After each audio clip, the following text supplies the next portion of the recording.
गणपतीचे आना करावे भोजना तुझे पासे करावे भोजना तुझे पासे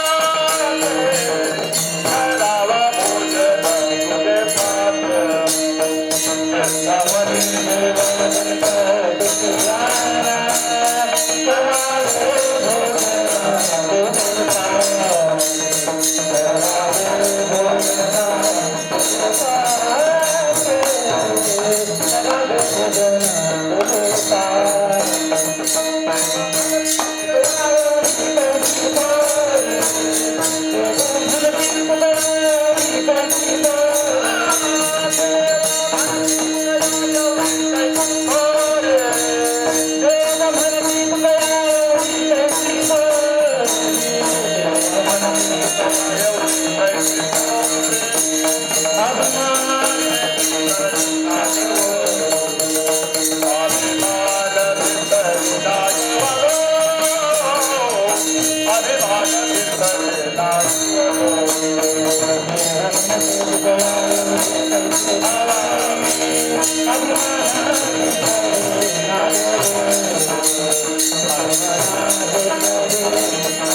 पहाड वेळ झाले तिळे झाले आलो तटस्थ ब्राह्मण बैसले ते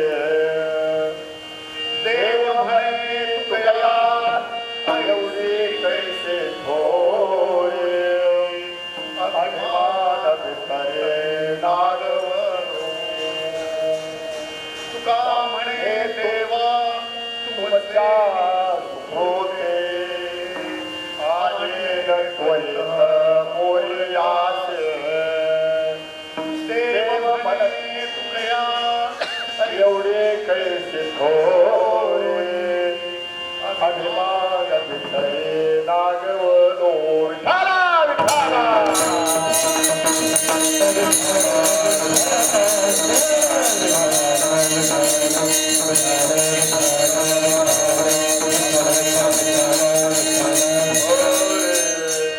चिंतामणी देवा गणपती सिंहाणा करावया भोजना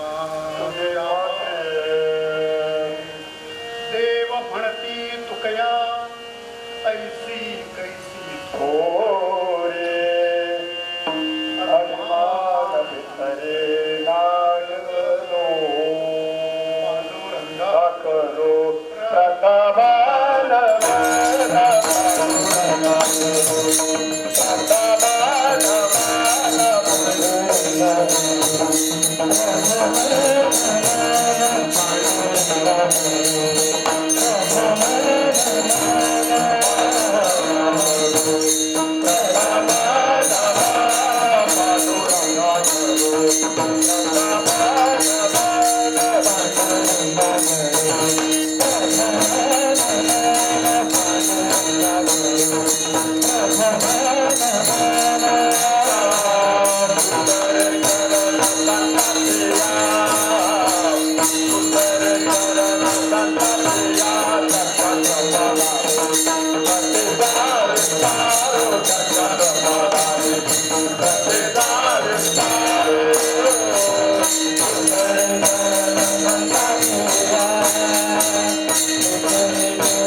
शोभे टिळा केशरी मोत्याचा विलसतसे चौकडा कानात बाळीवरी शेला तो जरीचा कृपाण करीते ती ढाल पाठी पहा कांती उत्तम रंग नाथनेनी ते राजयोगी पहा जय जय रघुवीर समर्थ दक्षिणे लक्ष्मणो यस्य वामे जनकात्मजा पुरतो मारुती यस्य स्तम वन्दे रघुनन्दनम् जय जय रघुवीर समर्थ।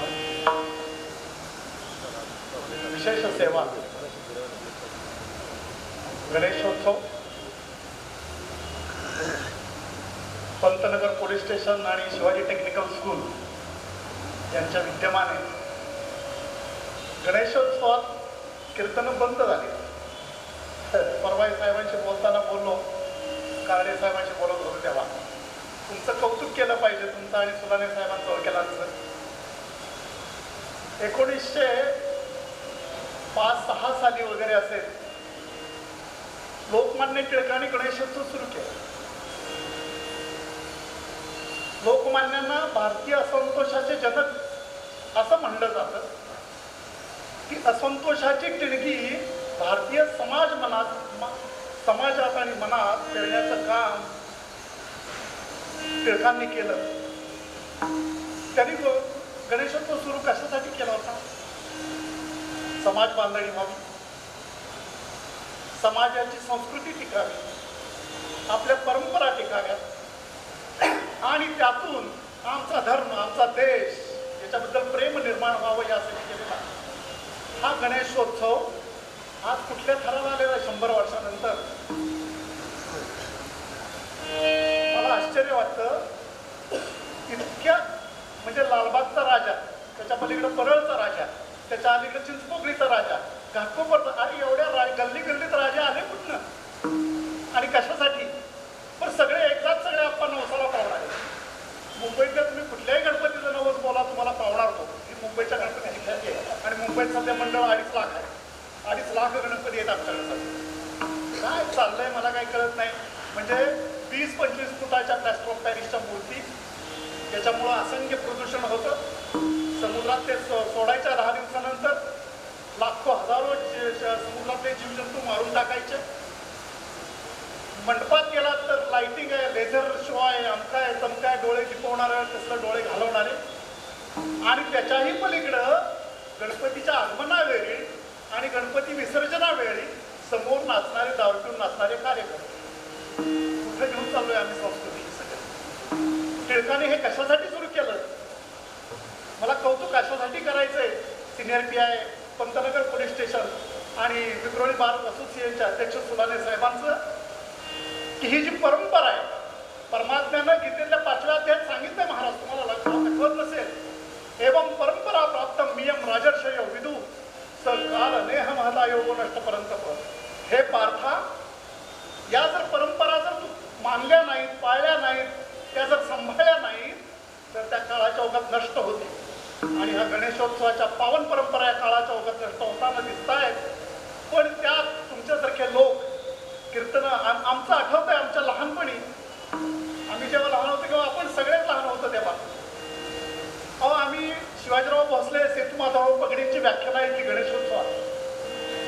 आम्ही निवृत्ती महाराज देशमुख आत्ताचे नाही त्यावेळचे भजन सम्राट नागपूरचे निवृत्ती महाराज देशमुख आपळेबुवा यांची कीर्तन ऐकली.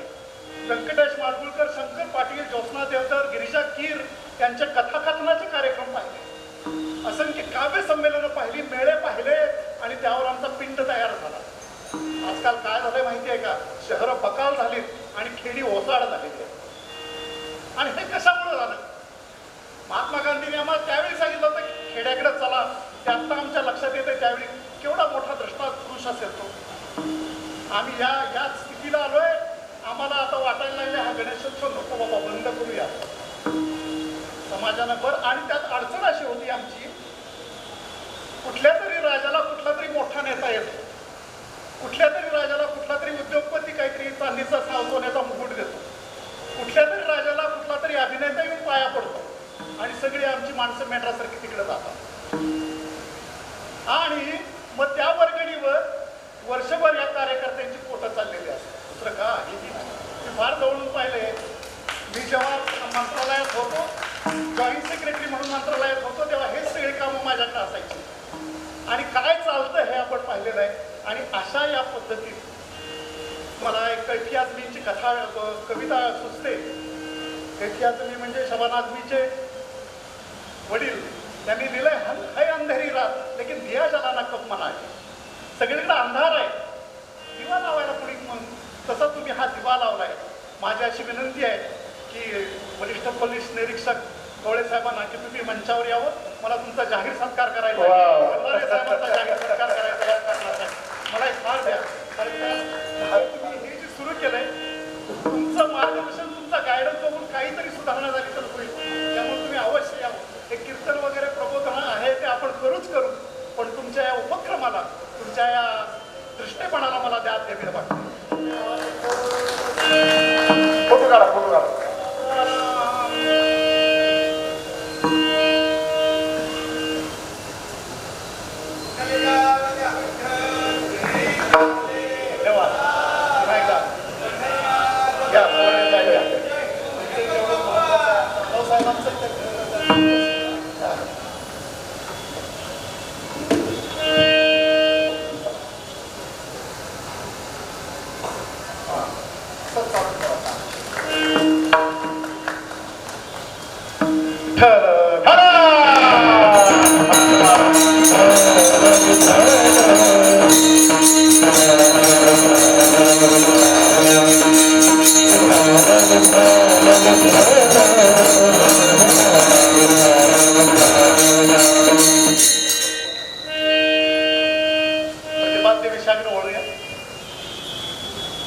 भाद्रपद शुद्ध षष्ठी शालिवान शक 1949 सोमवार 9 सप्टेंबर 2024. मी 2005 ते 2009 या कालावधीत विक्रोळीला न्यायदंडाधिकारी म्हणून होतो. मेट्रोपॉलिटन मॅजिस्ट्रेट माझी नेमणूक होती. 15 वर्षानंतर पहिल्यांदा पुन्हा आलो पंतनगर पोलीस स्टेशनला यासाठी. पण त्यावेळी आमच्या सुलाने वकील नुकतीच वकिली सुरू केली होती. 1 वर्ष झालं होतं त्याला. पण त्याला एक माहिती होतं की मी कीर्तन करतो. माझी मराशी का देवा, तर माझे वडील कीर्तनकार. मी माझ्या वडिलाचे मेराचे गा देवा, माझ्या वडिलाचे मेराचे गा देवा,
संस्था ज्यांचा ट्रस्ट आहे, विजय महाराज अभंग त्यांचे दुसरे पुत्र, त्यांचा नातू इकडं चैतन्य त्यांचा नातू, शिवाय त्यांचे एक नाथ कीर्तनकार आहे. आप्पांचं वैशिष्ट्य असं, आप्पा 80 मुलांना सांभाळतात, त्यातली बरीचशीच अनाथ मुलं आहेत. त्यांना वारकरी शिक्षण देतात, ते देतात, शिवाय लौकिक शिक्षण देतात, त्यासाठी पदरमोड करतात. आणि आमच्या गेली 30 वर्ष मला साथ करायला आप्पा कोर्टीवर जिथं माझं कीर्तन असेल तिथं येतात. आप्पांचं पुढं काय होतं, कीर्तनाच्या याच्यात आम्ही विसरतो सगळं, आभार तरी काय कधी मानायचे. असो, प्रतिपाद्य विषय असा, आज कीर्तनासाठी जो घेतलेला अभंग आहे विशेष आहे. म्हणजे कदाचित पाठातला असेल नसेल वारकऱ्यांच्या, दोन सत्पुरुषांचा संवाद आहे, एकमेकाशी संवाद करतायत दोन सत्पुरुष.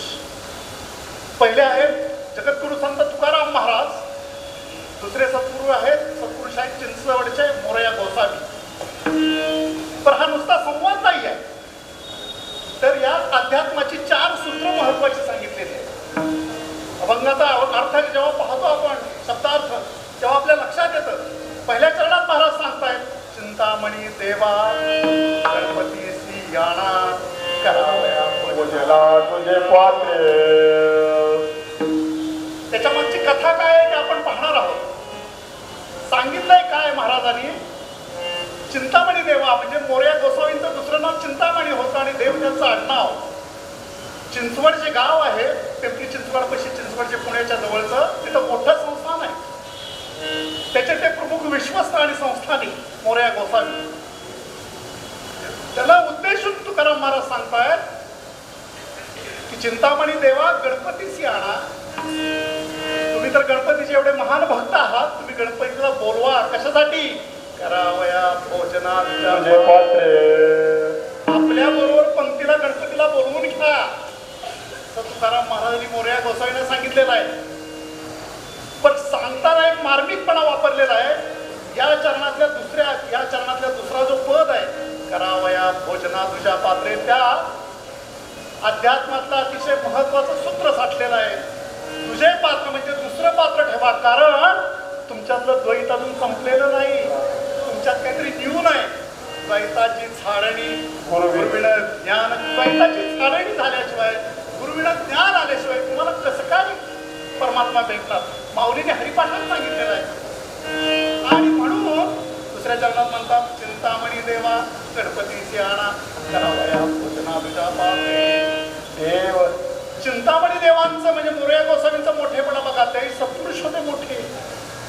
त्यांनी तुकारामांना काय म्हणलं, देव म्हणाये तुकया, हे तुकारामा, हे तुकाराम महाराज जगद्गुरु, देव म्हणे तुकया ऐसी घेऊनी थोरे अभिमान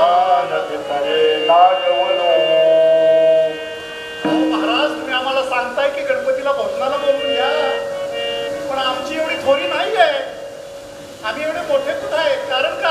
आमच्यात अहंकार आहे, अभिमान आहे, अंतरी नागवलो, आज आमचा अभिमान आहे, त्यामुळे देव आमच्या हाकेला काही होत येणार नाही. पण हे दुसरं सूत्र सांगितलं, माणसाचा अहंकार गेल्याशिवाय माणसाला परमात्म्याची प्राप्ती होत नाही. दुसरा अध्यात्मातलं सूत्र दुसऱ्या चरणात, पहिल्या चरणात, दुसऱ्या चरणात सांगितलं. तिसऱ्या चरणात मात्र अतिशय महत्वाचं आहे, जे मार्गदर्शन तुमच्या आमच्यासाठी आहे, सर्वसामान्य भक्तांसाठी आहे. काय म्हणतात महाराज,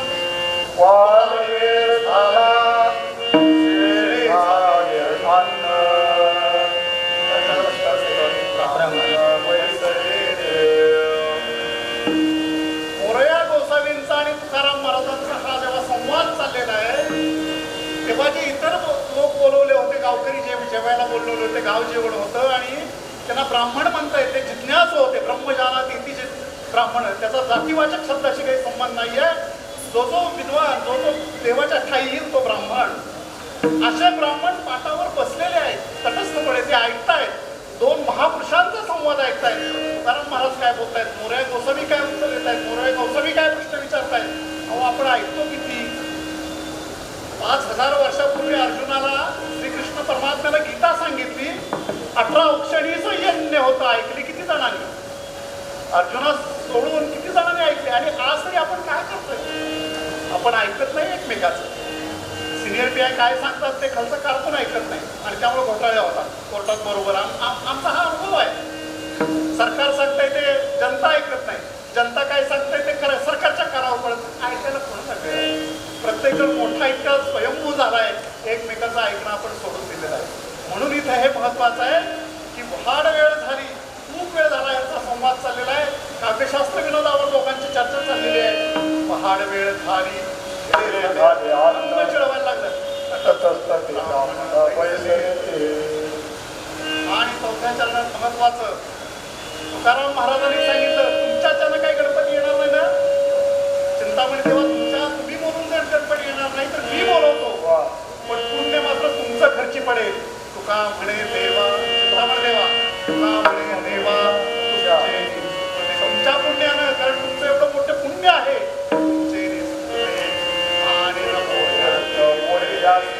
तुमचं पुण्य खर्ची काढून मी त्याला आणेल. अध्यात्माचं चौथं सूत्र, अध्यात्मात तुम्हाला काही कमवायचं असेल तर स्वतःचं स्वतःला करावं लागतं. मी इतक्या 2 तास पूजा करतो, मी 10 ठिकाणी कीर्तनाला जातो, मी इतक्या वेळा हरिपाठ वाचतो, मी इतकी ज्ञानेश्वरी माझी तोंडपाठ, काही उपयोग नाही का. जोपर्यंत तुम्हाला स्वतःला आतून जवळ होत नाही, तो रमण दर्पण कहलाए भले बुरे सारे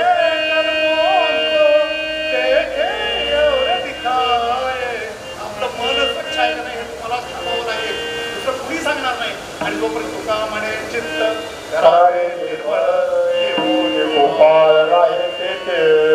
चित्त स्वतःला निर्मळ करावं लागेल, तेव्हाच ते भेटेल. ते शेवटच्या चरणात सांगितले. पण या मागची कथा काय? कथा अतिशय रसाळ आहे. आपल्याला माहिती आहे, देहू निवासी जगद्गुरु तुकाराम महाराज व्यापारी होते. व्यापार उद्योग होता त्यांच्या घरी, वेगवेगळ्या ठिकाणी व्यापाराला जायचे, वेगवेगळ्या बाजारात व्यापाराला जायचे. ते एकदा असेच व्यापाराला खालापूरला गेले होते, खोपोली खालापूर. काही मिरच्या विकायच्या असतील, गुळ वगैरे काही असेल. परत यायला निघाले. आषाढाचे दिवस, आषाढात पाऊस रपरप रपरप सुरू, मागच्या महिन्यात जसा आपल्याकडे होता इतका पाऊस येतोय. महाराज कसे बसे चिंचवडपर्यंत पोहोचलेले आहे. चिंचवडच्या पलीकडे देहू आहे. तुम्हाला माहिती असेल, तुम्ही जर पुणे जिल्ह्यातली किंवा घाटावरच्या असाल तर तुमच्या लक्षात येईल. मध्ये मुळा मोठा नदी आहे, मोठी पात्र मोठं आहे, ओलांडता येत नाही, नदीला आलेला पूर. महाराजांना वाटलं हा ओलांडायचं कसं आपण आता, आणि रात्र होते, पाऊस पडतोय. म्हणून महाराजांनी काय केलं, आपली पडशी चिंचवडच्या मोऱ्या गोसाव्याच्या मंदिरात टाकली. चिंतामणी देवाच्या मंदिरात, गणपतीचं मोठं हेमाडपंथी मंदिर आहे जुनं, तिथं महाराज मुक्कामाला राहिले. तुकाराम महाराज आपल्या गावातल्या मंदिरात मुक्कामाला राहिलेले आहेत. हे जेव्हा चिंचवडच्या गावकऱ्यांना कळालं तेव्हा सगळे गावकरी तिथं आले. तुकाराम महाराजांचं दर्शन घेतलं आणि त्यांना विनंती केली, महाराज एकदा कीर्तन होऊ द्या, तुमच्या अमृतबोल आमच्या कानी पडू द्यात, अशी महाराजांना विनंती केलेली आहे. त्याचवेळी चिंचवडचे संस्थानिक आणि मुख्य विश्वस्त मोरया गोसावी सुद्धा आलेले आहेत. त्यांनी महाराजांचं दर्शन घेतलं आणि म्हणले, महाराज कीर्तनाचा लाभ होऊ द्या आम्हाला. आणि महाराजांनी कीर्तन केलेलं आहे. कीर्तनात अहो प्रत्यक्ष महाराज कीर्तन करणार आपल्या मंदिरात म्हणल्यावर तो सदा गणराज कीर्तनात बाल रूपानं प्रकट झालेला आहे. स्वतः विठोबा रुक्माईच्या तालावर नाचलेला आहे. महाराजांनी मोरया गोसावींनी ओळखलं की हा प्रत्यक्ष परमात्म्यानं सगळं रूप साकार केलेलं आहे, आपल्यासाठी आलेला आहे. कीर्तन संपल्यावर मूर्ती गडप झाली, कुठे गेली दिसली नाही. महाराजांनी मग तिथं मुक्काम केला. दुसऱ्या दिवशी सकाळी आता महाराज म्हणल्या देहूला निघायचं, प्रस्थान ठेवायचं, आवरावर करत होते. मोरया गोसावी पुन्हा महाराजांच्या दर्शनाला आले. महाराजांना म्हणाले, महाराज आज वरदविनायक चतुर्थी आहे, मोरयाला चिंतामणीला आमचा नैवेद्य असतो, उपवास असतो, नैवेद्य असतो, तो प्रसाद तुम्ही घ्यावा आणि भोजन करून निघावं दुसऱ्या प्रकारे. मोरया गोसाव्यांची विनंती तुकाराम महाराजांनी मान्य केली आणि वेळ झालेली आहे जेवणाची.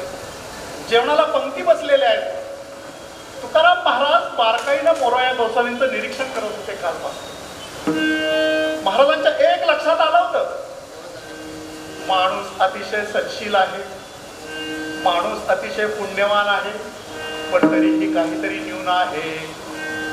अध्यात्मात पुन्हा एकदा लक्षात घ्या, पाप पुण्याचा काहीही उपयोग नाही. तुमचं पुण्य किती असेल त्याचा काही उपयोग नाही. पुण्यामुळं देव भेटेल काही शक्य नाही. रामकृष्णाने पुण्य काही कमी केली होती का? देवच होते ना. तुकाराम महाराज, ज्ञानेश्वर माऊलींनी पुण्य कमी केली होती का? पण त्यांनाही आपल्या आयुष्यात कर्म सिद्धांत आणि कर्मभोग भोगावा लागला की नाही? पाप पुण्य वेगळ्या कल्पना आहेत. पाप हे पुण्य परोपकार, पाप हे परपीडा. दुसऱ्याला मदत करणं हे पुण्य, दुसऱ्याला त्रास देणं हे पाप. इतकं सोपी व्याख्या आहे. त्यामुळे पाप पुण्यात तुम्ही पडू नका.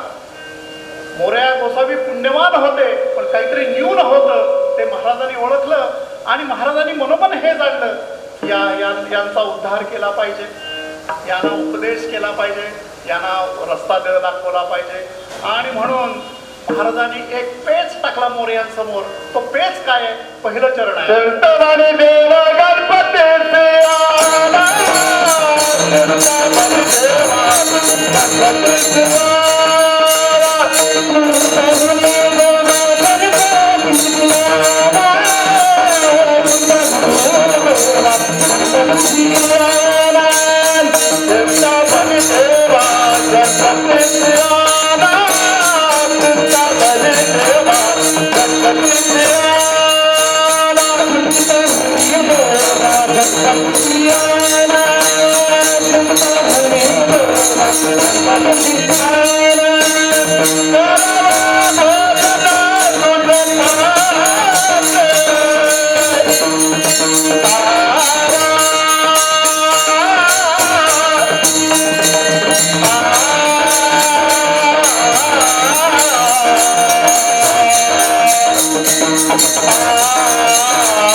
तुम्ही परमात्म्याचे एवढे मोठे भक्त आहात, गणपतीचे एवढे मोठे भक्त आहात, त्या वरदविनायकाला बोलवा ना पंक्तीसाठी. त्याचंच व्रत तर आपण करतोय. आणि म्हणून महाराजांनी सांगितलं, चिंतामणी देवा गणपतीची आणा. गणपतीला बोलवा म्हणले. करावया भोजना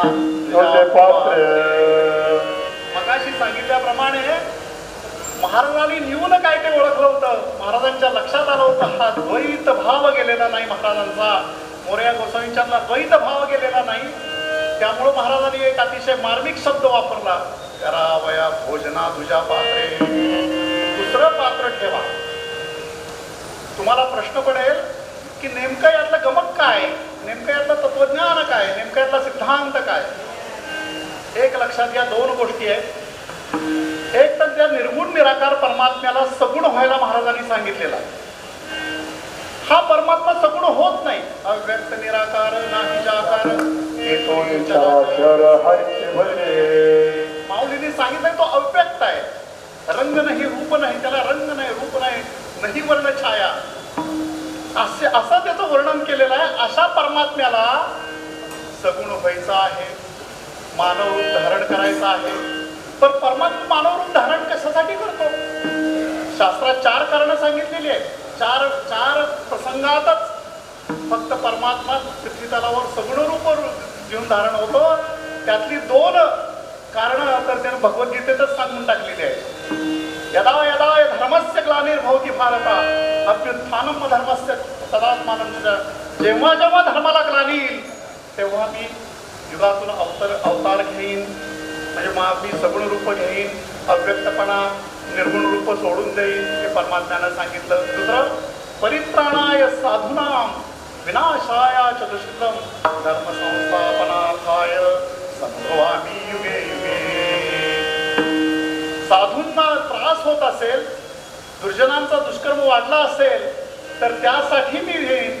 मला वाटतं पोलीस स्टेशनचं बहुवाक्य तेच आहे, खलरक्षण आहे असं काहीतरी आहे. तो याच्यावरून गीतेवरूनच घेतलेला आहे की दुष्टांचं निर्धारण आणि सज्जनांचं रक्षण, माझ्या भक्ताचं रक्षण. पण इथं तसं काही दिसत नाहीये, दोन्ही गोष्टी नाहीयेत. पण अजून एक कारण शास्त्रात सांगितलेलं आहे, भक्ताच्या आत्यंतिक प्रेमासाठी परमात्मा समोर होतो. भक्तानं प्रेम असेल भक्ताचं तर त्यासाठी, आणि कथा आपल्या प्रसिद्ध आहे. 6 वर्षाच्या नामदेवाला त्याच्या आईनं सांगितलं पंढरपूरची कथा, नामदेवा काल एकादशी झाली आणि द्वादशीचं उद्यापन आहे, तू पांडुरंगाला तेवढा नैवेद्य घालून दाखवून ये, त्याला जेवू घाल, मगच मी तुला जेवायला दे. 6 वर्षाचं मूल आईच्या मागं लागलेला, आई भूक लागली, खायला दे, जेवायला दे. आईने सांगितलं हे जमणार नाही नामदेवा, तुला पहिल्यांदा देवाला जेवू घालावं लागेल आणि मगच तुला अन्न ग्रहण करता येईल.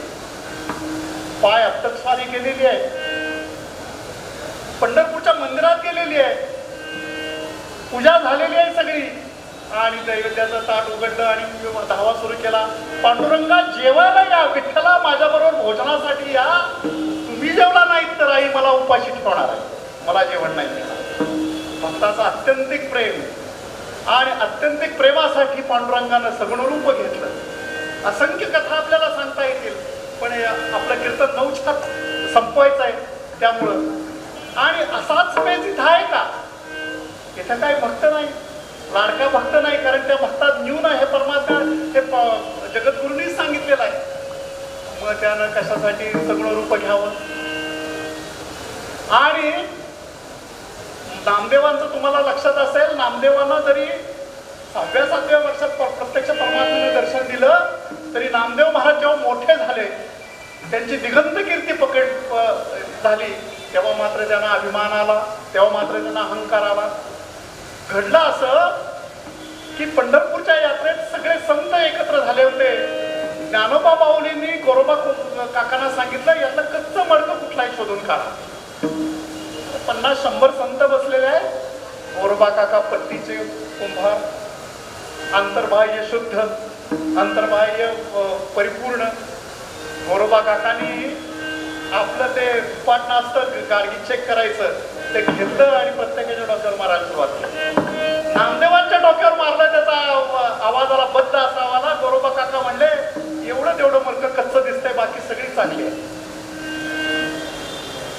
मग माऊली नामदेवांना म्हणले, नामदेव राया, तुमच्यात न्यून काहीतरी दिसतंय, तुम्ही काय करा, वेशीवर शंकराचं मंदिर आहे, महादेवाचं मंदिर आहे, तिथं जा. तिथं एक म्हातारा, वृद्ध म्हातारा आहे, वृद्ध आहे, तो तुम्हाला तो दीक्षा देईल. नामदेव तिकडे गेलेले आहे. पाहतात तर एक म्हातार पिंडीवर पाय टाकून उतारत झोपले, खुशाल आपलं वाऱ्याखाली.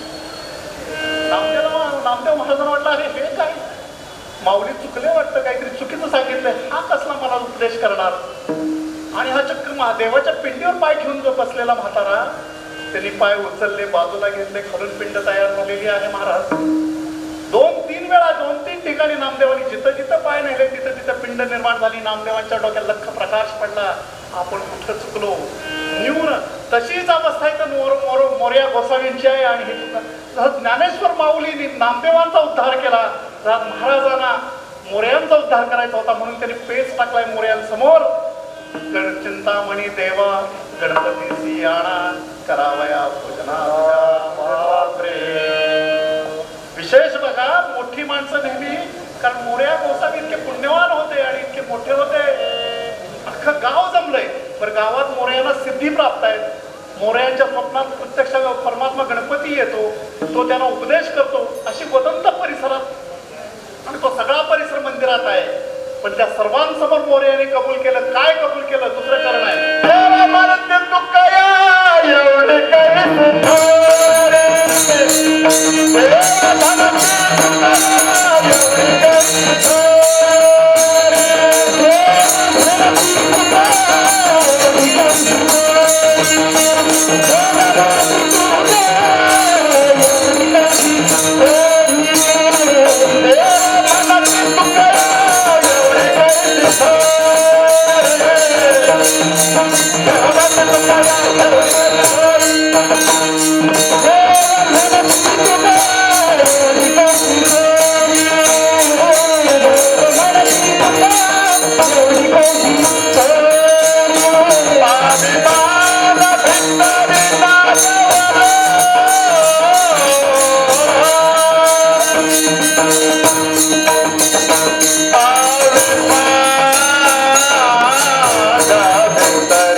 महाराजांनी आपली चूक आपल्यातलं न्यून काय आहे त्याची कबुली दिलेली आहे. मी कुठं कमी आहे. मोरया गोसावी म्हणताय देव म्हणती तुकया ऐसी कैसी थोडी. माझं इतकं थोडं पण कुठलं तुकाराम महाराज. कारण काय अभिमाने अंतरी नाळ. तिसरं महत्वाचं सूत्र अध्यात्मातलं आणि अतिशय महत्वाचं ज्यात 100-99.99% भक्त इथंच पडतात. अभिमान आमच्या ठाई असणारा अहंकार. काम क्रोध आड पडले पर्वत राहिला अनंत पलीकडे. सापडणा वाट दुसरं हा घाट वैर्यांचं असं सांगितलेलं आहे. अभिमानाचं सांगताना महाराजांनी सांगितलंय की तुमच्यातला अभिमान गेले माझ्यातला अभिमान गेलेला नाही तुकाराम महाराज. त्यामुळं मोरया चिंतामणी देव माया साहेबला हास माझ्या हाकेला साथ देऊन सगळं रूप घेणार नाहीये. त्यामुळे तुम्ही मला या पेचात टाकू नका. तुम्हीच पहिल्यांदा सांगितलं की माझ्यात द्वैत आहे, माझ्यात तुझा भाव आहे. पण मला एक सांगा, आपल्या सांप्रदायिक कीर्तनातलं हे वैशिष्ट्य की शंका निर्माण करायची त्याचं उत्तर द्यायचं.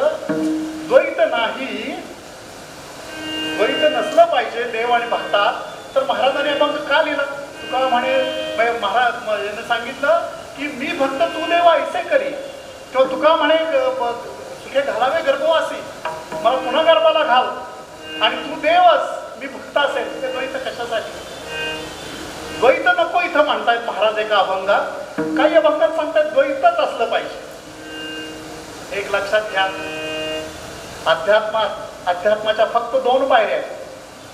पार्थानं जेव्हा श्रीकृष्ण परमात्म्याला प्रश्न विचारला, 18 औक्षणी सैन्य आहे आणि पार्थानं विचारलं हे परमात्म्या मला माझा रथ दोन्ही सैन्याच्या मध्ये येऊन उभा कर. मला पाहायचंय, मला युद्ध कुणाशी करायचंय ते. पार्थानं सांगितलं, परमात्म्यानं सांगितलं हट्ट सोडून दे अर्जुना, आता ती वेळ गेलेली आहे. युद्ध हे तुझं कर्म आहे, तू असं करू नको असा ताईपणा. पण अर्जुनाच्या हट्टासाठी परमात्म्यानं मधोमध नेलेला आहे. समोर कृपाचार्य आहेत, द्रोणाचार्य आहेत, भीष्माचार्य आहेत, आपले बंधू दुर्योधन आहेत, दुःशासन आहेत. हे सगळी यादव सेना सुद्धा त्या बाजूनं असताना अर्जुनाच्या पायात जाऊन प्राण गेलं. दृष्टमे स्वजनम कृष्णा. म्हटलं माझ्या दुःखाला कोंड पडली आहे, माझेच लोक आणि त्यांना मी मारायचं. परमात्म्यानं सांगितलं हे तुझं कर्म आहे. जायसीचे कर्म. अर्जुनानं सांगितलं हे परमात्मा हे कसलं करणं? जायसीचे कर्म नसते मता बुद्धी जनार्दना सत्किम कर्मा आणि खोरे नियोजन सीमा केशवा. अरे इतक्या घोर इतक्या वाईट कर्मात मला कशासाठी टाकतोस परमात्म्या? तू तर माझा सखा आहेस ना. द्वैत बघा, द्वैताचं आपण पाहतोय. द्वैत म्हणजे काय, अद्वैत म्हणजे काय? हिंदू धर्मातलं जगात 300 धर्म आहेत आणि हजारो पंथोपंथ आहेत. पण हा एकमेव आद्य सनातन हिंदू धर्म आहे ज्यात द्वैत भक्ती मान्य केलेली आहे, अद्वैत भक्ती मान्य केलेली आहे, द्वैत भक्ती मान्य केलेली आहे. आणि अशा असंख्य आमचे मध्वाचार्य असेल, शंकराचार्य असेल, वेगवेगळी तत्वज्ञान त्यांनी सांगितलेली आहे. परमात्म्यानं सांगितलं बाबा रे, भक्ताला जर माझी प्राप्ती करायची असेल, परमात्म्याची परमानंदाची प्राप्ती करायची असेल तर 2च मार्ग आहेत. कुठले 2 मार्ग? आणि गीतेतला अतिशय महत्वाचा श्लोक, लोकेस्मिन् विविधा निष्ठा पुरा प्रोक्त मया नगर ज्ञानयोगेन सांख्यानाम कर्मयोगेन योगिना. म्हणजे माझ्या प्रती यायचं असेल, माझी प्राप्ती व्हायची असेल तुला तर 2च मार्ग आहेत. एक ज्ञान मार्ग जो अष्टांग सिद्धीचा मार्ग आहे. आसन, प्राणायाम, प्रत्याहार, समाधी, ध्यान, धारणा वगैरे हा मोठा लांबचा मार्ग आहे. आणि दुसरा आहे तो फक्त हरिनाम घे, भक्तिमार्ग घे, कर्मयुक्त भक्ती कर. आणि म्हणून जेव्हा भक्ती करायची आहे तुम्हाला तेव्हा मात्र तुम्हाला मूर्ती पाहिजे. सगुण रूप असेल तरच भक्ती होणार. हे द्वैत नाहीये. तर आपल्याच अंतरात्म्याला, आपल्याच अंतरात असणाऱ्या परमात्म्याला आपण पुढं प्रतिमा रूपानं पाहतोय आणि त्याला बसतोय. गौतम बुद्धांनी 5व्या-6व्या शतकात बौद्ध धर्माची स्थापना केली. कशासाठी केली हो? आद्य सनातन वैदिक धर्म होता, ते त्या धर्मातूनच आलेले होते. त्यांनी सांगितलं, म्हणजे त्यांनी आणि नंतर भगवान महावीरांनी सुद्धा, देव ही संकल्पना नष्ट आहे. त्यांनी सांगितलं जे काय करायचंय, जो काय उद्धार करायचा तो तुला स्वतः स्वतःला करायचा आहे. त्याला त्यांनी श्रमण भक्ती असं नाव दिलं. पण तेच आम्ही सिद्धांत योग मार्गात सांगितलंय पतंजलीने, स्वतःच स्वतःच ठेवायचंय. पण त्या मार्गाने आपण किती जाऊ शकतो? एकाग्र बसायचंय. तुम्हाला महाराजांनी विनंती केली, ठाईच बैसोनी करा एक चित्त, आवडी अनंत आळवावा. महाराजांनी सांगितलं, तुम्ही मला सांगा, म्हणजे भक्ती करण्यासाठी, त्याचं स्वरूप आवडण्यासाठी जर तुम्ही बसला, किती वेळ तुमचं मन एकाग्र राहतं? 20 सेकंद राहत नाही. 20 सेकंद. नवीन संशोधनानुसार, मनोविज्ञानाचं जे संशोधन झालं, माणसाचं मन 20 सेकंद सुद्धा जागेवर राहत नाही. हजारो विचार चालू असतात त्याच्यात. मी बसलो इथं, पण माझ्या उद्याचा विचार, उद्या मला काय काम करायचं. कीर्तन करतोय म्हणजे आमचं कसं असतं माहितीये का? आम्ही ते नेहमी दृष्टांत सांगतो. अष्टविनायक प्रत्येकाने आपण केलेला आहे. अष्टविनायकाची यात्रा करताना एका विशिष्ट ठिकाणी तुम्हाला नावेतून जावं लागतं. आता नाही, आता तिथं पूल झालेला आहे. 20 वर्षापूर्वीचं मी सांगतोय. सिद्धटेकच्या मंदिरात जायला तुम्हाला दौंडमध्ये यायचं, दौंडहून शिरगावला यायचं आणि भीमेचं पात्र ओलांडून पलीकडे जायचं, कारण त्या बाजूला मंदिर आहे, इकडे शिरगाव आहे. अशाच मुंबई पुण्याकडची नवीन मुलं अष्टविनायकाची यात्रा करून म्हणले, देवाच्या कृपेनं, गणपतीच्या कृपेनं नोकरी लागली, चला ना बस खेळूया. निघालेले आहेत, जीप केलेली आहे, तरुण मुलंच ती. पोचता पोचता शिरगावला रात्री 7, 7:30, 8 वाजले. तिथल्या नावाड्यांचं एक वैशिष्ट्य की रात्री नावा ते सोडत नाहीत पाण्यात, कारण पूर्वी अपघात झालेले होते, नावा ढकलून उडालेल्या होत्या. त्यामुळे त्यांनी रात्री 7, 8 नंतर अंधार पडल्यावर नावा चालवायच्या नाही. पण ह्यांना मात्र यांनी सुद्धा देव वेळापत्रकात केल्यामुळं आजच आपल्याला सिद्धाटेकचं दर्शन घ्यायचंय, कारण उद्या पुन्हा आपल्याला खोपोली गाठायची, पुन्हा तिकडे शेवटचा पालिता गणपती करायचा आहे. तो कसा होणार आता? आजच केलं पाहिजे सिद्धटेकचं दर्शन. तरुणच मुलं, 5-6 मुलं म्हटले, चला आपण काय नावं पाहिल्या नाहीत का काय आपल्याला? आपण इथले हिंदी चित्रपट पाहिलेत, नाव कशी बदलवतात आपण इतक्या चित्रपटात पाहिलोय, आपलं ट्रेनिंग झालंय. 2 जण जरा गट्टी बल्ली मारायला बसली, बाकीचे चौघं बसलेली आहेत. गप्पा सुरू झाल्या, टायर कुठं पंक्चर झाला, कुठं भजीचा. तरुण मुलं ती दुसरा काय करणार? 2 तास झाले, 3 तास झाले. पुढं पलीकडे बघताय तर सिद्धटेकच्या मंदिराचा दिवा आहे वरचा, तो तितकाच लांब दिसतोय. त्यांना म्हटलं, अरे मंदिर एवढं लांब, एवढं मोठं पात्र आहे काय काय? त्यातला एक म्हटलं, हो रात्री पाण्याचा अंदाज येत नाही, लांब आहे म्हटले, मारा लवकर लवकर बल्ली. पण तरीही 1 तास गेला. पहाट वारा सुरू झाला, शुक्राची चांदणी दिसायला लागली. म्हणून त्यातला एक जण म्हणला शहाणा, अरे हे लांब आहे, इकडं तरी आपण किती आहे बघूया ना, किरणाऱ्याला कुठपर्यंत आलोय. बघत होती तर होते तिथंच होते. का? सगळं होतं टेक्निक बरोबर, फक्त नाव्याला बांधलेला दोर झाडाचा सोडायचा राहिला होता त्याचा. आता बांधलेला दोर सुटल्याशिवाय नाव कशी पुढे जाणार? आमचं नेमकं तसंच आहे. अध्यात्माच्या नावेत बसलोय, पहिलं तीर गाठायचं आहे, संसार आसक्तीचा दोर आम्हाला सोडायचा नाही. आणि मग कशाची भक्ती, आणि मग कशाचा द्वैत, मग कशाचा अद्वैत, काय सांगून काय उपयोग तुम्हाला? महाराजांनी नेमकं तेच केलं आणि सांगितलेलं आहे की दुसऱ्या पात्र ठेवा. आणि मोरयांनी त्याला मान्यता दिलेली आहे. म्हणजे देव म्हणे, तुझ्या ऐसी कैसी थोरी अभिमान अंतरी ना गौरव. अभिमानानं म्हणजे देव तर द्रौपदीच्या जवळ होता किंवा अप्पा. पांडवांचे म्हणजे द्वारकेचा राणा पांडवा घरीच होता ना. तरीही द्यूतात जेव्हा युधिष्ठिर हरला आणि शेवटी आपली पत्नी पणाला लावली, तोही डाव हरला. दुःशासनानं एक वस्त्रार्जस्वला द्रौपदीला फरफट अंतःपुरातून आणलेला आहे आणि वस्त्रहरण सुरू केलेलं आहे. कुठे गेला होता परमात्मा? परमात्मा गेला होता कुठे त्यावेळी? द्रौपदी तर एकनिष्ठ भक्त होती ना त्याची. मार्मिकता बघा, प्रत्येक गोष्टीतील, प्रत्येक सिद्धांतातली, प्रत्येक दृष्टांतातली मार्मिकता. ती भीष्माचार्यांना शरण गेली, तर माझं वस्त्र न होतं, तुम्ही काय करताय? आपल्या 5 पतीला पण ते दास झाले होते. भीष्माचार्य, द्रोणाचार्य, कुणी सगळ्यांनी माना खाली घातल्या. भीष्माने सांगितलं, अर्थस्य पुरुषोदासा, मी द्रोणाचार्याचा दास आहे, मी काही तुझी मदत करू शकत नाही. शेवटी तिनं परमात्म्याची करुणा भाकली आणि मग म्हणजे गरुडाच्या वेगानं वाहणार, मनाच्या वेगानं वाहणार आपलं वाहन गरुड, त्वरा झाली गरुडा टाकेले मागे द्रौपदीशी लागे नारायणे. इतक्या येऊन द्रौपदीसाठी त्यानं वस्त्र पुरवली. हे सगळं संपल्यानंतर राजसूय यज्ञ होता, तेव्हा द्रौपदीनं परमात्म्याला प्रश्न केला की माझं एवढं वस्त्रहरण होत होतं, चिरहरण होत होतं, मी सगळीकडे आणाभाका करत होते, तू कुठं होतास परमात्म्या? म्हणजे तूच आठव मी कुठं होतो? तुझा द्रोणाचार्यावर विश्वास होता, तुझा कृपाचार्यांच्यावर विश्वास होता, तुझ्या 5 पतींच्यावर विश्वास होता, तुझा भीष्मावर विश्वास होता. माझ्यावर जेव्हा विश्वास दाखवला, श्रद्धा दाखवली, त्या क्षणी मी आलो. तोपर्यंत मला येण्याची गरज नाही. आणि म्हणून महाराजांनी सांगितलंय, हा अभिमान, द्रौपदीचा अभिमान, मी 5 पांडवांची पत्नी आहे, मला कोण हे करते? माझे पांडव येत अतिरथी महारथी इथं बसलेत. भीष्माचार्य माझी मदत करतील, ते जात आहेत, आमची उपयोग नाही. परमात्म्याला त्यानं सांगितलंय, अनन्यश्चिंतयन्तो माजना परिपास्ते तेषां नित्याभियुक्तानां योगक्षेमं वाक्यम्. नको खेद करू कोणत्या गोष्टीचा पती लक्ष्मीचा जाणत असे. त्यानं सांगितलंय, मामैकम शरणम व्रज, मला पूर्ण भावानं शरण या, पण आमचा अहंकार अडवा येतो. हेच नेमकं मोरे यांनी सांगितलंय की देव म्हणे तुकया ऐसी कैसी थोरी अभिमान अंतरी नागवरो. माझा अहंकार गेला नाही, तेवढा माझा अहंकार घालवा अशी विनंती तुकारामाला केलेली आहे. या 2 महापुरुषांचं, सत्पुरुषांचं, संतांचं जेव्हा संभाषण चाललेलं आहे, अध्यात्माची हे विवेचन चाललेलं आहे, त्या इतरे जनांची अवस्था काय होती? 3रं चरण आहे.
चिंतामणी देवा गणपती सिंहाणा करावया भोजना तुझ्या पात्रे. कारण तुम्ही एवढे भक्त आहात मोठे.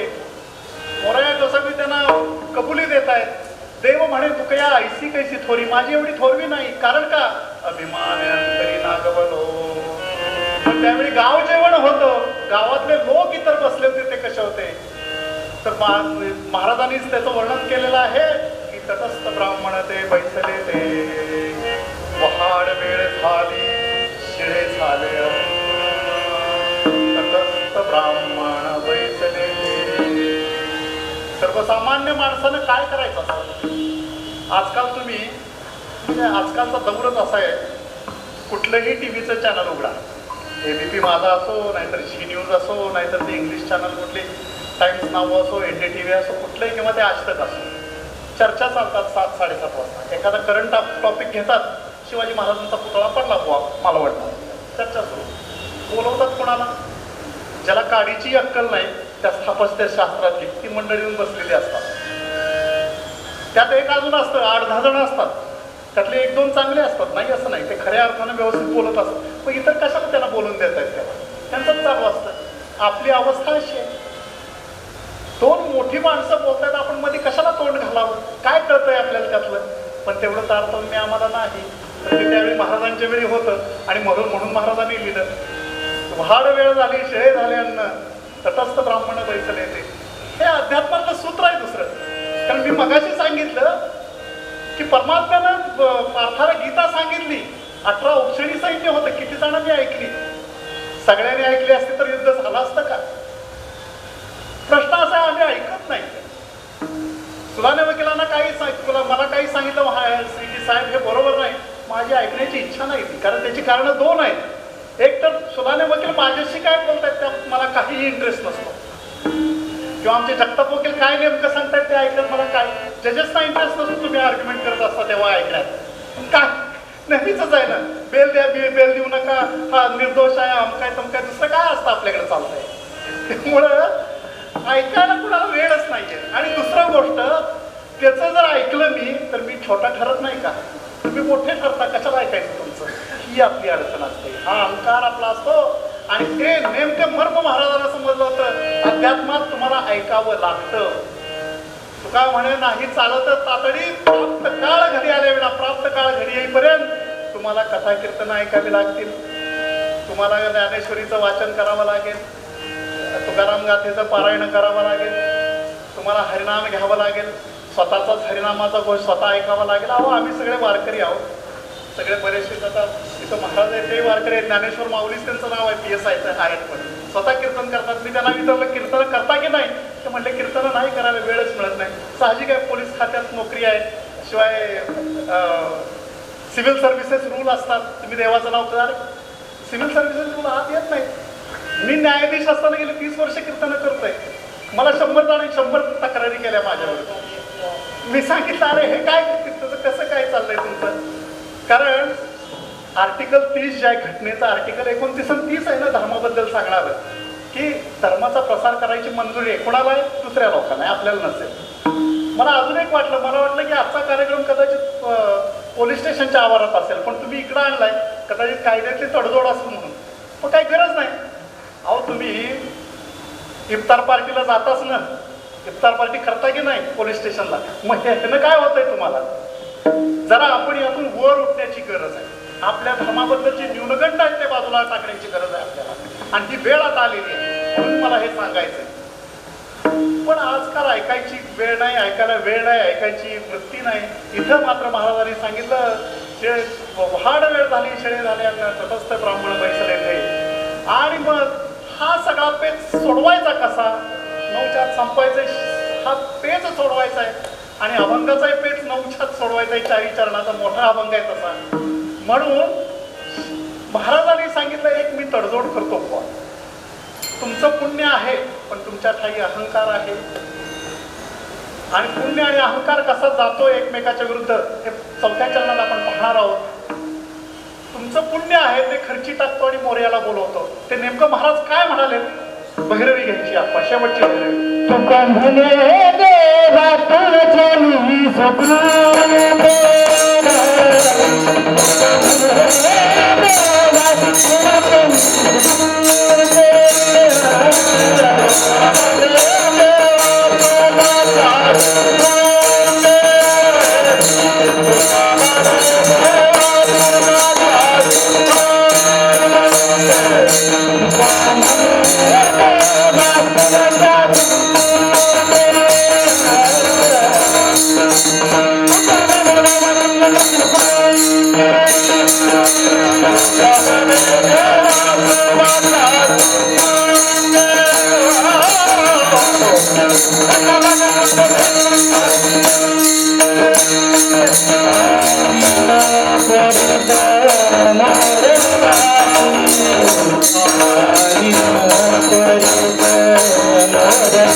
महाराजांनी सांगितलं, हे मोरया गोसावी, तुमचं पुण्य खूप मोठं आहे.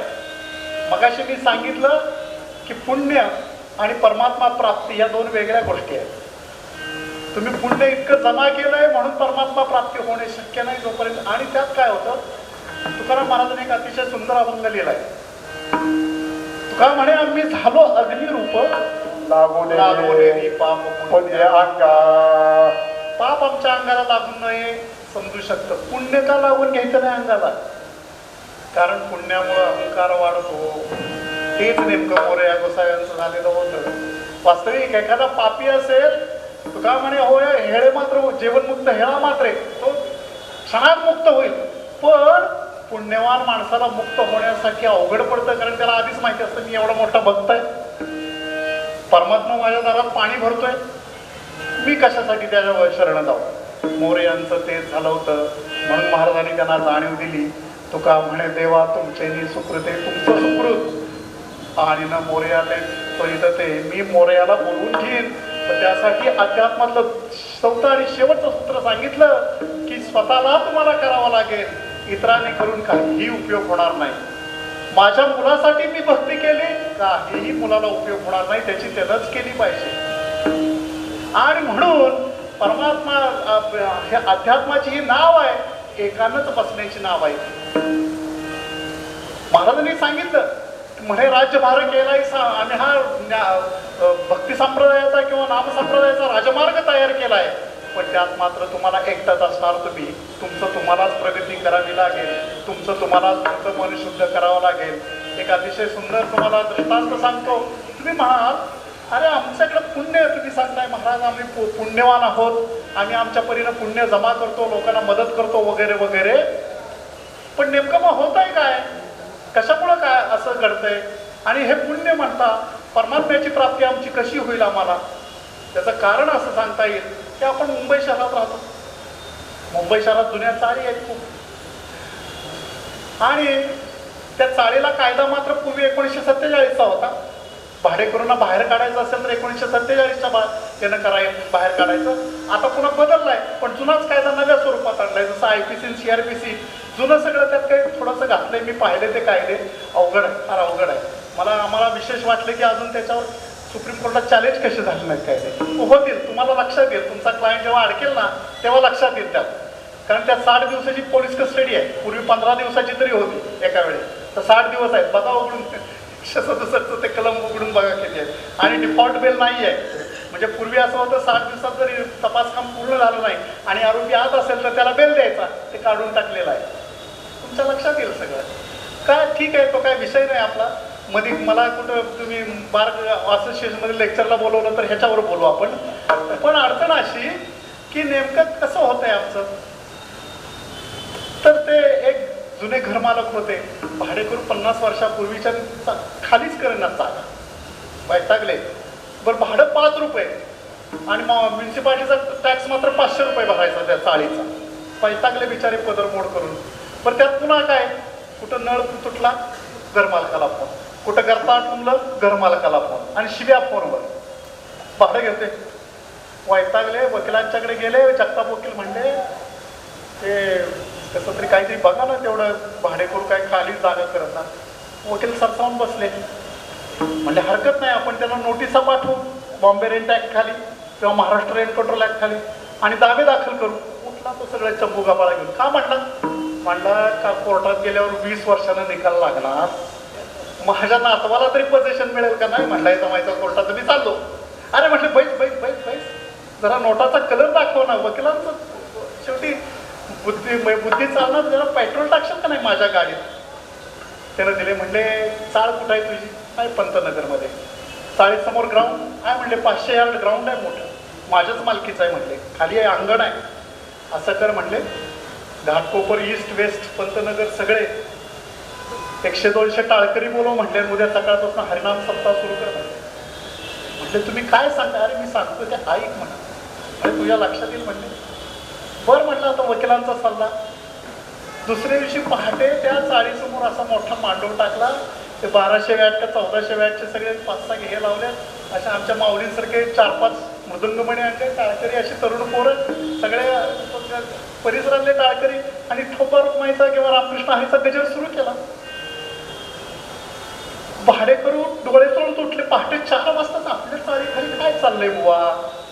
खाली आले तर त्यांना आश्चर्याचा दुसरा धक्का बसला. एरवी शिवी दिल्याशिवाय पाणी न पिणारा आपला घरमालक रामकृष्ण हरीच्या तालावर बुक्का लावून नाचतोय म्हणले वाल्याचा वाल्मिकी झाला कसा? ते आले घरमालकाला नमस्कार केला, म्हणले घरमालक काय सत्ता सुरू केलाय आपण आपल्या वेळेसाठी. मग त्या भाडेकरूंनाही जरा वाईट वाटलं, म्हणजे घरमालकाला आपण उगीच वाईट समजत होतो, आपलं आता काहीतरी कर्तव्य आहे, त्यात काहीतरी आपल्याला दिलं पाहिजे. म्हणून मग तिने बैठक घेतली. मग आपल्याकडे माहिती आहे सप्त्यात कसं असतं, सकाळचा चहा नाश्ता कोणाकडे, दुपारचं जेवण कोणाकडे, महाराज कुठं उतरवायचं, महाराजाची बिदागी कुणी द्यायची ना, आपल्या भाडेकरूंनी ठरवून टाकलं सगळं. पहिला दिवस अगदी आनंदात गेला, दुसरा दिवस आनंदात गेला, तिसऱ्या दिवशी मात्र त्या 10तल्या भाडेकरूंनी 4 म्हणले आज काही रजा नाही बुवा, मला जावं लागेल, तुम्ही सांभाळून घ्या. आपल्या गावाकडे माहिती आहे ना, शेवटी त्या मंदिरात 4च लोक असतात, कीर्तन असं नाही तर प्रवचन असं, तेच असताना तेच चालवतात सगळं, बाकीचे आपले असेच. तर म्हटलं ठीक आहे. चौथ्या दिवशी असं व्हायला लागलं, त्या टाळाच्या आणि त्या दिवसभर टाळाचा मृदंगाचा आवाज, बायको काय म्हटली नवऱ्याला कळेना, कानाचे दडे बसले, पोरग का किंकाळते ते आईला समजेना. अर म्हटलं हे घोळ झाला वाटतं, आपण घरमालकाच्या नादी लागून घोळ झालाय म्हटले आपला. पुन्हा मिटिंग घेतली त्यांनी भाडेकरूंनी, पुन्हा घरमालकाकडे गेले, म्हणजे घरमालक करता हे चांगलं आहे, पण हे किती दिवस चालणार आहे? घरमालक म्हणजे काय किती दिवस चालणार आहे? नाही हा सप्ताह म्हणजे वाचलं नाही का, अखंड हरिनाम सप्ताह आहे, बंद करायसाठी सुरू केलंय का मी? 4थ्या 5व्या दिवशी भाडेकरूंनी मिटिंग घेतली, म्हणजे घरमालकाला येड लागले, आपण वेळी होऊ या नादानं येणं, कारण त्यांना तर गम्य नाही ना. म्हणले खोल्या आपल्या खाली करा बुवा, याचं या मालकाचं चालू आहे काय चालायचं. सगळ्यांनी खोल्या खाली केल्या.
क्रोधादी भाडेकरू आहे.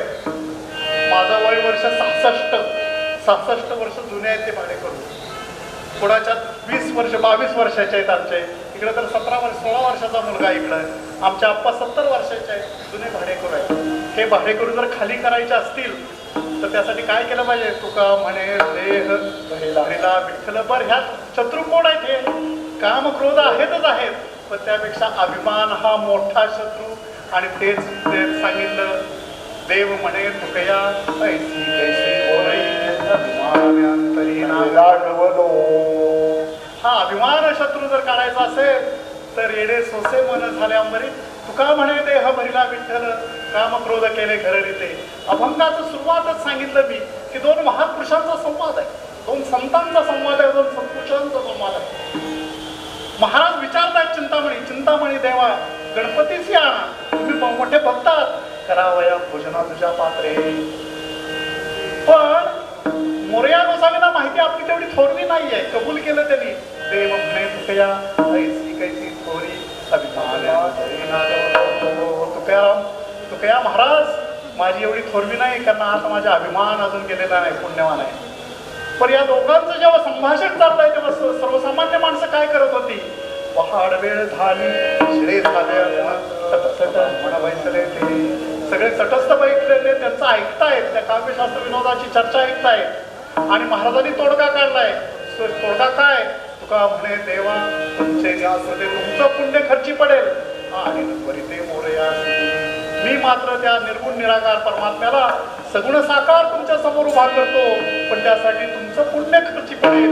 हे तुम्हाला मान्य असेल तर तुम्ही मला संमती द्या. महाराजांनी मोरया गोसावीचे डोळे उघडले. हे मोरया गोसावी पुढे सत्पुरुष म्हणून प्रसिद्धीच पावलेले आहेत. आजही चिंचवडला गेलात तर त्यांची समाधी आहे, तिथं मस्तक टेकवल्यावर जो शांतीचा अनुभव होतो तो तुम्ही घ्यावा. अभंगाचा भावार्थ संपलेला एकदा प्रेमाने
आणि अध्यात्माची आवड असणारे पोलीस.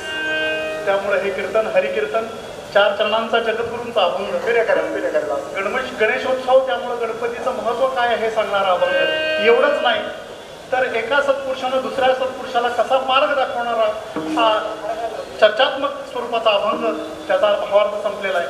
शेवटी कसं असतं, आम्ही जेव्हा कीर्तनाला उभं राहतो तेव्हा ब्रह्मभूत काय होत असे कीर्तनी. त्यामुळं तुम्ही तर जाणकार आहात, तुम्ही खूप ऐकलेलं आहे, खूप महाराजांना ऐकलं असेल. बोली लेकुरे वेडी वापरी उत्तरे करा क्षमा अपराध महाराज. जर खोटं काय चुकीचं काय बोललं गेलं असेल तर ते माझा वैयक्तिक मदन महाराज गोसावींचा आहे. पण जर चांगलं काय पडलं असेल तुमच्या खाली तर तुकाराम महाराजांचा आहे, जगद्गुरूंचा आहे, नामदेव रायांचा आहे, ज्ञानेश्वर माऊलींचा आहे.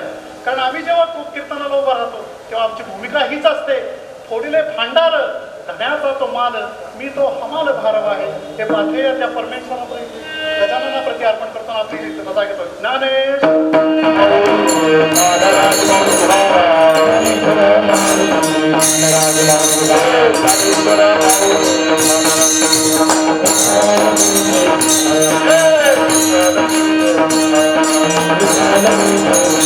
Hey!